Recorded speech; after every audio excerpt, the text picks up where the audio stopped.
Hello everyone, আমি মাম্পি। নতুন একটা ব্লগে তোমাদেরকে ভালোবাসা জানাই। ভিডিওটা স্টার্ট করি। কেমন আছো? আশা করি তোমরা সবাই ভালো আছো, আর আমিও অনেকটা ভালো আছি। তো এখন সকাল সকাল উঠে গেছি, উঠেই চলে এসেছি একটু ওপরে।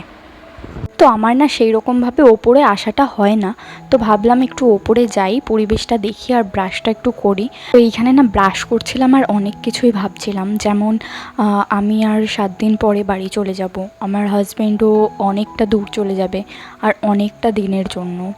তো ওখানে গেলে না ও একটু কীরকম হয়ে যায়, যেরকম রোগা, হয়তো ঠিকভাবে সেখানে খাওয়া দাওয়াটা হয় না, কারণ এক জায়গা থেকে অন্য জায়গায় গেলে সেই রকমভাবে হয় না। ফার্স্ট অফ অল, আর সেকেন্ড তো পরীক্ষার চাপ, তখন ওর পরীক্ষা থাকছে, তো সেই সব নিয়ে না ও একটু কীরকম হয়ে যায়। তো যাই হোক, অনেক রকম ভাবনা নিয়ে বসেছি এক জায়গায়, তো বসে বসে সেই ভাবনাগুলোই ভাবছিলাম। তো ভাবতে ভাবতে দেখো আমার না ব্রাশও কমপ্লিট হয়ে গেছে, এবার মুখটা একটু ধুয়ে নেবো ভাবছি। আর একটা কথা, আমি মাম্পি হালদার নামে একটা ফেসবুক পেজ খুলেছি, তোমরা প্লিজ সেখানে ফলো করে দিও আমার পেজটাকে। সেখানেও অনেক সুন্দর সুন্দর রিলস ভিডিও আসবে, আর আশা করি তোমাদের ভালো লাগবে। তো সারাদিন তো একা একাই বাড়িতে থাকি, তো এই রকম ভিডিও করতে করতে না আমার অনেকটা সময়ও কেটে যায়। কারণ দেখো, একটা ভিডিও সেট করতে তো অন্তত 15 মিনিট তো লাগেই। সেই ভিডিওটা আবার বসে আমি কাটিং করে, মানে কাটফাট করে এডিট করতেও আমার খানিকটা সময় লাগে, দিয়ে আবার ভয়েস ওভার দিতেও আমার খানিকটা সময় লাগে। তো এইগুলো করতে করতেই না আমার সারাটা দিন খুব ভালোভাবেই কেটে যায়। এই যে আমি ভিডিওগুলো করছি, সারাটা দিন ডেইলি ভ্লগ করছি, সেটা শুধুমাত্র তোমাদেরকে দেখানোর জন্যই করছি। আর তোমরা যাতে আমাকে একটু সাপোর্ট করো, ভালো ভালো কমেন্ট করো, যাতে আমি বাড়ি থেকে একলা আমার না মনে হয় যাতে তোমরাও আমার সাথে আছো, তার জন্যই কিন্তু আমার এই প্রচেষ্টাটা করা। আর তোমরা আমাকে একটু সাপোর্ট করো, আশা করি পরবর্তী দিনগুলো তো আরও সুন্দর সুন্দর ভালো ভালো ভিডিও তোমাদের জন্য আসবে। আর আজকের বারটা ছিল না রবিবার, তো আজকে না একটু দেরি করে ঘুম থেকে উঠেছিলাম, যেহেতু রবিবার সানডে কোর্ট বন্ধ ছিল। তো ভাবলাম যে আজকে একটু ছুটির দিন আছে, আমিও একটু ছুটিটা একটু বেশি করেই সময়টা কাটিয়ে নিই। তো তাই একটু না আমিও একটু ছুটিতেই ছিলাম, প্রায় 8টা অবধি। তো যাই হোক, এখানে বাবা এনে দিয়েছিল কচুরি, মানে ডালপুরি বলে আই থিঙ্ক এটাকে। তো সেটাই এখন আমি এনজয় করে খাচ্ছি, আর এটা না আমার খুব টেস্টি লাগে। আমাদের ওইদিকে না ঠিক এরকমটা পাওয়া যায় না, একটু আলাদা হয় ওটা। তো ওটা জাস্ট লুচির সাথে ঘুগনি থাকে, তো এটার মধ্যে একটু পুরি আছে, যেগুলো আমি ওখানে খাইনি আমাদের ওখানে। তো এখানে এসে খাচ্ছি, বেশ ভালোই লাগে। আমার শখ টুকটাক কাজগুলো করে এসে দিয়ে আমি জামা কাপড়গুলো গোছাতে চলে এসেছি। চেয়ারের ওপরও অনেকগুলো জামা কাপড় আছে, যেইগুলো এখনও তোলা হয়নি আমার। তো ভাবছি সব একসাথেই ভাঁজ করে দিয়ে তুলে দেবো। তো আজকে তেমন কিছু কাজ নেই, সব কিছু আমার করা কমপ্লিটই প্রায়। তো এবার স্নানটা করে পুজো সারতে যাব।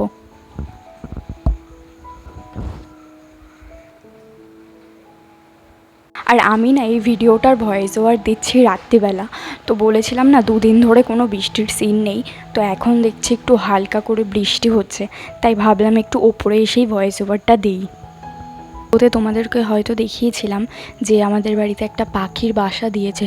তো জানো তো, আজকে হঠাৎ করে এসে দেখি পাখির ডিমটা নিচে পড়ে রয়েছে, আর সেটা ভেঙে গেছে। তো আমার মনটা তো খুবই খারাপ হয়ে গেল যে কী করে এটা হলো। তো হাজব্যান্ড যখন খেতে এসেছিলো, ওকে আমি জিজ্ঞাসা করেছিলাম যে কী করে ভেঙেছে, তুমি কি জানো? তো ও বলল যে না, আমি তো এসে দেখেছিলাম শুধু কাঠফাটগুলো, মানে যেইগুলো দিয়ে ওরা বাসাটা করেছে, গাছের ডাল ফাল ওইগুলোই পড়ে রয়েছে, কিন্তু ডিমটা ছিল না।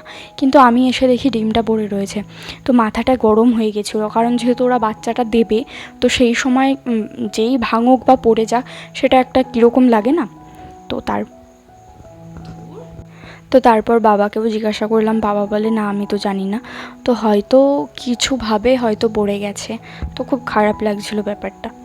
তো দেখতেই পাচ্ছ আমার স্নান ধান সব কমপ্লিট, এবার আমি উপরে চলে এসেছি।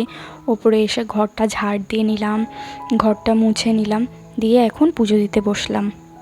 আর তোমরা কিন্তু কেউ আমাকে বললে না কমেন্ট করে যে ঘণ্টাটা পুজোতে অ্যাকচুয়ালি বাজায় কি বাজায় না, কারণ আমার বাড়িতে অনেক ঠাকুরই রয়েছে, যেই রকম রাধাকৃষ্ণ, লক্ষ্মী, রাম, বজরংবলী, ঠিক আছে, তার মধ্যে জগন্নাথটা রয়েছে, শিব ঠাকুর রয়েছে, সব ঠাকুরই রয়েছে। আমি শুধু জানি যে লক্ষ্মী ঠাকুর থাকলে হয়তো বাজানো যায় না, কিন্তু যেহেতু আমি সব ঠাকুরকে রেখেছি তো বাজানোটা হয়তো যায়। তো তোমরা প্লিজ জানিও কিন্তু। তো আমি এইখানে পুজোটা দিয়ে নিই, তোমরা ভিডিওটা এনজয় করো। আর প্লিজ আমার ভয়েসটাকে ইগনোর করো পারলে একটু, মাঝে মাঝে জানি না আমার ভয়েসটা কীরকম হয়ে যায়, আর আমার ভয়েসটা খুবই বাজে।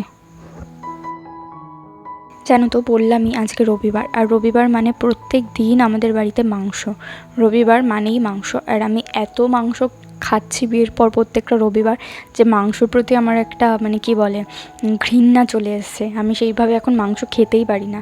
তো আজকে স্নান ধান সব কাজগুলো কমপ্লিট করে আগে পুজোটা দিয়ে নিচ্ছি, দিয়ে যাব মাংসটা রান্না করতে।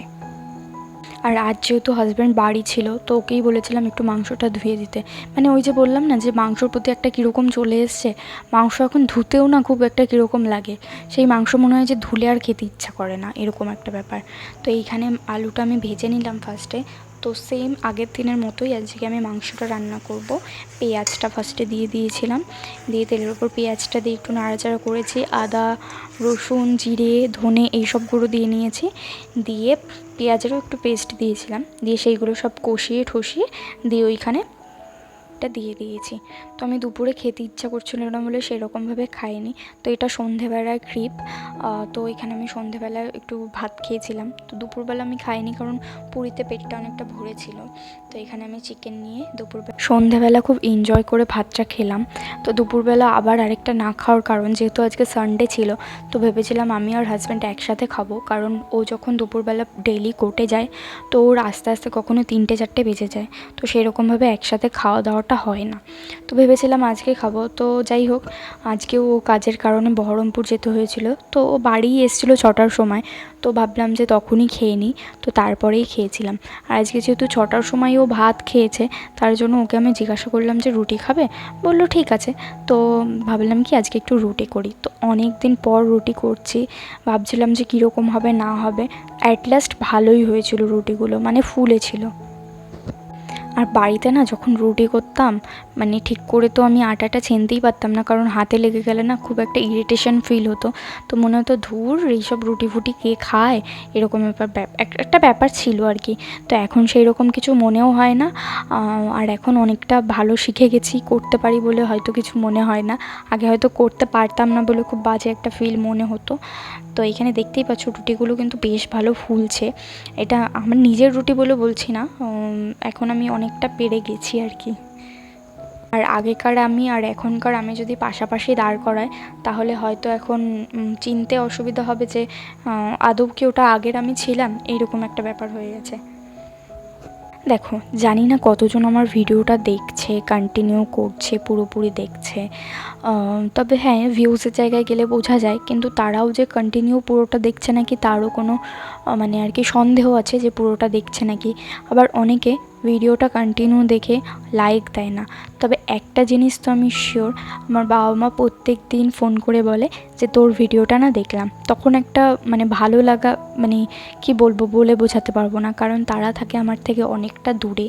এই যে আমি সারাদিনটা কি করছি তারা দেখতে পাচ্ছে, এটাই না আমার কাছে অনেক বড় একটা অ্যাচিভমেন্ট। আমি ভাইরাল হয়ে যাব বা আমার অনেক ফলোয়ার্স হয়ে যাবে, সাবস্ক্রাইব হয়ে যাবে, সেটার থেকেও বড় যে তারা দেখছে, বলছে যে হ্যাঁ তোর ভিডিওটা দেখলাম, হ্যাঁ তুই আজকে এটা করছিলি ওটা করছিলি, ওটাই না আমার কাছে অনেকটা ভালো লাগা। তো আর মাত্র 2টো রুটি আছে, করেই ব্যাস ভিডিওটা না শেষ করব, কারণ ভিডিওটা আর বেশি বড় করব না। তো আমার ভিডিওটা কেমন লাগলো অবশ্যই জানিও, আর আগামী ভিডিও দেখার জন্য আমার চ্যানেলটাকে সাবস্ক্রাইব করে দিও। আমার বড়দের জন্য অনেক ভালোবাসা রইল। তো ভিডিওটা এখানেই শেষ করছি, দেখা হচ্ছে নেক্সট একটা ভিডিওতে।